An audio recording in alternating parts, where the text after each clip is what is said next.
CSIR net June 2014 கேட்ட part B question based on limit.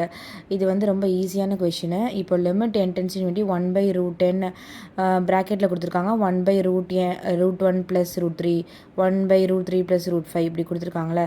இப்போ இது யூஸ்வலாக நம்ம எப்படி சால்வ் பண்ணுவோம்? இதை வந்து நம்ம காஞ்சிகேட் எடுப்போம். மல்டிப்ளை பண்ணி இன்ட்டு √1 - √3 டிவைட் பை √1 - √3 என்ன மல்டிப்ளை பண்ணி அதுக்கப்புறம் வந்து ஆட் பண்ணால் அது கொஞ்சம் பெருசாக இருக்கும், கொஞ்சம் லென்த்தியாக இருக்கும். இதோட ஷார்ட்கட் வந்து என்னென்னா, இப்போ இதோட டிஃப்ரென்ஸ் என்னது? √1க்கும் √3க்கும் 2, இதுக்கு டிஃப்ரென்ஸ் 2, இதுக்கு டிஃப்ரென்ஸ் 2. இந்த மாதிரி வந்து இந்த ஃபார்மெட்டில் இருந்துச்சுன்னா அதோட டிஃப்ரென்ஸ் வந்து டியாக இருந்துச்சுன்னா ஆன்சர் வந்து 1/√dயாக இருக்கும். அப்போ இதோட டிஃப்ரென்ஸ் வந்து 2வா, அப்போ வந்து 1/√2 ஆன்சர். ஈஸியாக முடிஞ்சில்ல. இப்போ இதை பாருங்களேன், இது ரெண்டுமே அடுத்த வருஷம் ப்ரீவியஸ் இயர் கொஷின்.